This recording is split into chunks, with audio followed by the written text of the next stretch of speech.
Saludamos a esta hora a Alejandro Castañeda. Él es director ejecutivo de la Asociación Nacional de Empresas Generadoras. Doctor Alejandro, muy buenos días. Gracias por estar con nosotros aquí en Consejo de Redacción. ¿Cómo está? Sebastián, buenos días para usted y para todas las personas que nos ven. Bueno, vamos a hablar de un tema muy importante y tiene que ver con la energía, una necesidad de los colombianos. Iniciemos por lo más importante, doctor Alejandro. ¿Seguimos en riesgo de apagón en Colombia? Pues mira, aquí hay que diferenciar dos cosas importantes. El día de ayer los gremios del sector energético y eléctrico particularmente anunciamos que, digamos que se suspendía un poco el tema o se alargaba un poco el tema por una razón, y es que el Ministerio de Hacienda, después de varias reuniones, incluso con el Contralor General de la República y el Procurador, nos presentaron ya un plan de pagos para desatrasar 2.7 billones de subsidios que le está debiendo el gobierno a las diferentes empresas distribuidoras comercializadoras. ¿Y esto por qué? Porque es que en los últimos 10 meses el gobierno nacional no les había reembolsado ni un solo peso. Hasta la semana pasada comenzaron esos pagos. Se hizo un pago por 200.000 millones y el compromiso del ministro de Hacienda es desembolsar 800.000 millones más en los próximos 3 meses, es decir, febrero, marzo y abril. Con esto, digamos que desde el punto de vista financiero, pues las empresas distribuidoras tendrían un poquito más de aguante, podrían, digamos que seguir operando sin ningún problema. Porque esto, digamos, lo que puede pasar si no se hacen esos reembolsos es que las empresas pueden tomar una decisión y es decir, mire, yo no entrego más subsidios, yo no tengo la obligación de hacerlo, porque le corresponde al Estado entregar esos subsidios, yo simplemente soy un vehículo y eso implicaría alzas tarifarias en los usuarios pasando, por ejemplo, de entre 100 y el 150%, por ejemplo, una factura de un estrato 1 que paga hoy en día 30.000 pesos, pagaría pasar a pagar 58.000. Entonces, pues esa es una situación que la gente no va a aguantar. Y lo segundo es que, pues si las empresas siguen entregando los subsidios y no tienen la suficiencia financiera, esto es una cadena, ¿cierto? Es una cadena que complete también a los transmisores y a los generadores. Si no llegan los recursos hasta otras empresas, pues obviamente aquí estamos ante un apagón, como decía, financiero y un riesgo sistémico que lo que nos lleva es a tener que no poder suministrar más el servicio de energía eléctrica en el país, lo cual sería gravísimo.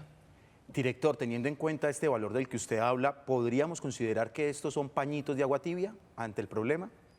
Pues yo creo que falta, es decir, falta el grueso. ¿Por qué falta? Porque fíjate que la cuenta de subsidios mensualmente se incrementa entre 300 y 350.000 millones. Eso es lo que le cuesta al gobierno el reembolso de subsidios mensualmente.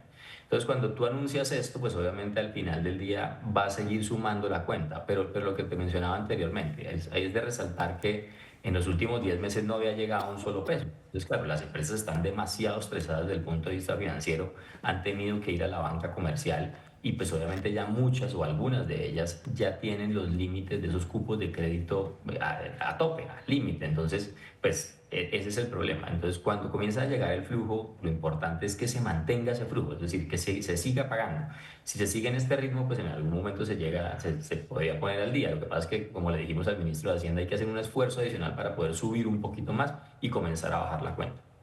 Director, con los buenos días. ¿Es la primera vez que un gobierno incumple con estos subsidios y cuál sería el interés que hay detrás de pronto afectar a estas generadoras? Aquí hay que aclarar muy bien eso y gracias por la pregunta porque sí, digamos, el ministro de Minas la semana pasada salió a decir que es que esto históricamente siempre había pasado y que solamente le estaban debiendo a las empresas un trimestre. Ustedes vieron el comunicado de EPM donde anunciaba que estaba ya, digamos, del cuello y obviamente pues eso no debe pasar. Históricamente, ¿cómo se ha hecho? Históricamente lo que sucede es que se paga trimestre vencido, es decir, yo entrego los subsidios de enero, febrero y marzo y en abril o mayo me están pagando y me están reembolsando eso. Entonces, digamos que un trimestre es aguantable. Lo que pasa es que, como te digo, nos estaban debiendo ya más de 3 trimestres o le estaban debiendo a esas empresas más de 3 trimestres. Entonces, pues ahí ya la situación financiera se vuelve inmanejable e insostenible, ¿sí me entiendes? Entonces, por eso es importante que los pagos regresen y que se mantenga ese flujo para que las empresas salgan adelante y se continúe prestando un servicio a todos los usuarios del país. Director, ¿qué repercusiones tiene para el ciudadano del común en sus facturas, en la tarifa de energía? ¿Esto puede llegar a encarecer el precio de la energía o cuáles podrían ser las implicaciones para el ciudadano de a pie, ese que nos está viendo, el televidente? Claro, fíjate que el mismo Contralor en la advertencia que lanzó la semana pasada, él también lo decía, mire, es que, como lo mencionaba anteriormente, un usuario que paga 30.000 pesos de energía en un estrato 1 y 2 el salto es muy grande, es pasar de pagar esos 30.000 en un mes al siguiente mes cuando la empresa diga, mire, no tengo más cómo entregar el subsidio, le voy a cobrar el 100%, eh, a pasar a pagar 58.000 pesos, casi el doble, ¿sí me entiendes? Entonces, eso es lo complicado tanto para los usuarios como para las empresas, porque las empresas también cuando hagan ese ajuste, pues van a aumentar su cartera. La gente va a decir, oiga, yo no puedo pagarle la totalidad, le pago lo que le venía pagando. Entonces, pues eso fíjate que genera este tipo de inconvenientes. Y lo otro que decíamos, si no llega ese flujo de pagos a las empresas no van a tener en ningún momento cómo pagarle a los generadores, por ejemplo. Y un generador que no tiene recursos, pues no tiene cómo comprar gas o cómo comprar carbón y seguir generando. Entonces, ese es el problema que tiene. Esto es una cadena y una rueda. Si la rueda se para en uno de los eslabones, pues toda la demás colapsa y se para también. Director, en este momento hablamos de 800.000 millones de pesos que de una u otra manera aliviarían el panorama para Colombia, pero en unos meses seguramente el problema seguirá siendo el mismo. A futuro, ¿qué estrategia tienen para evitar que caigamos en un apagón? Pues mira, dos cosas que se le dijo también al ministro de Hacienda. Hay formas, digamos, de cruzar esa deuda. Entonces, y hay formas, digamos, que ya se han hecho en el pasado. Una de ellas es que, por ejemplo, el Ministerio de Hacienda certifique cuánto le está debiendo a cada distribuidor comercializador. Con esa certificación, ¿yo qué hago? Ya digamos que eso es como un pagaré, es como una letra de cambio donde yo le puedo ir a decir a un banco, mire, esto me lo va a pagar el gobierno, esto pues no tendría riesgo en teoría, entonces los bancos me prestan esa plata, obviamente pues con un descuento desde el punto de vista financiero. Entonces pues eso es uno de los mecanismos.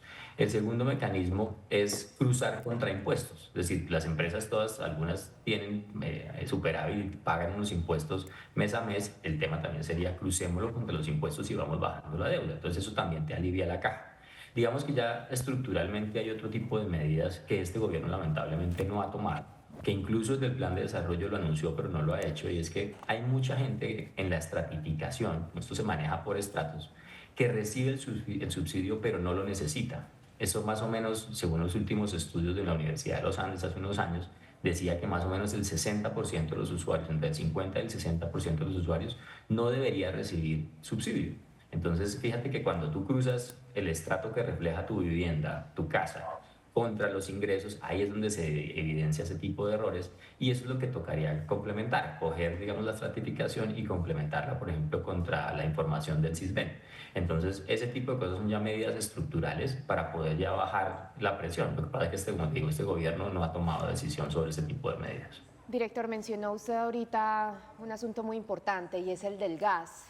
Banti anunció ayer un incremento para el 36% aproximadamente en este recurso y en el área metropolitana y también en Medellín, los municipios operados por EPM, quizás un 20% o más de un 20% en el incremento de la tarifa. Hablemos de ese tema. Pues mira, el tema de gas es muy complicado porque desde hace más de un año los gremios del sector, incluso Naturgas, lo venían diciendo. A partir del 1 de diciembre no va a haber la totalidad del gas para contratación y que atienda la demanda esencial, caso por ejemplo los hogares, caso el comercio. No iba a haber disponibilidad de ese gas, ya se estaba viendo que esto venía. Entonces, ¿qué han tenido que hacer los distribuidores mayoristas? Pues uno, han tenido que ir a comprar gas a través de la planta de regasificación de importación de gas de Cartagena. Y eso más o menos corresponde al 4% del total del gas en el país. Ese gas es un poco, más o menos un 20-30% más caro que lo que se contrataban las empresas anteriormente cuando había disponibilidad de gas. Y lo segundo es que tienen que ir a una cosa que se llama el mercado secundario a tratar de cerrar esas necesidades y comprar ese gas para sus usuarios, porque ellos están obligados a tener que tener esos contratos para respaldar el consumo de sus usuarios. Entonces, pues obviamente eso es lo que está pasando, que si tú no tomas medidas de mediano plazo en el sentido de aumentar la disponibilidad de gas en el país, pues nos vamos a tener que ver abocados a seguir importando y buscarle salidas al tema. Y este gobierno, pues obviamente lo único que ha hecho es entrar en negación y decir, tenemos gas. Ecopetrol anunció que tenía gas, pero que tiene gas hasta el 1 de enero del 26, no para allá, y el problema lo estamos teniendo ya. Entonces, ese es el problema, digamos, desde el punto de vista de gas, que estamos muy cortos y no tenemos la suficiencia y es necesario reactivar la exploración y la producción de más gas. Director, ya para finalizar por esta conversación que hemos tenido, si no hay gas, entonces corren o estarían en riesgo las térmicas que finalmente se convierten en el respaldo que tenemos. No, fíjate que ahí sí hay una disponibilidad mayor. Lo que pasa es que las térmicas hoy en día están vendiendo los excedentes. ¿Qué significa esto? La planta de importación de Cartagena tiene una capacidad más o menos de unos 450 millones de pies cúbicos día. Esto, para que la gente sepa, corresponde más o menos como al 45% del total de lo que el país produce en este momento. Entonces, lo que están haciendo las térmicas es decir, mire, yo necesito normalmente 400 millones de pies cúbicos. ¿Para qué? Para prenderlas, para estar siempre generando. Entonces, esa disponibilidad de gas es la que primero está, porque para eso se creó la planta, para poder abastecer las plantas térmicas. Y lo que dijeron el año pasado es, mire, ya hice las cuentas y para aguantar el próximo año y poder generar todo el tiempo, tengo una disponibilidad de más o menos unos 40 millones de pies cúbicos. Y desde noviembre lo que han hecho son rondas de venta de ese gas de forma mensual. Primero se vendió diciembre, luego se vendió enero. Y a partir ya de enero lo que se hizo con la siguiente ronda fue venderlo para 2 meses. En ese momento ya se vendieron esos 40 millones de pies cúbicos para febrero y para marzo. Entonces, esa es la situación. No es que las térmicas se vayan a quedar sin gas, no, las térmicas tienen garantizado ese abastecimiento a través de la planta, pero lo que sí están haciendo es vender el excedente permanentemente y con eso es que, digamos, la demanda ha aguantado y ha podido comprar sistemáticamente esos 40 millones de pies cúbicos. Director Alejandro Castañeda, gracias, muy amable por estar con nosotros en Consejo de Redacción. Un feliz día. A ustedes muchas gracias, un buen día también.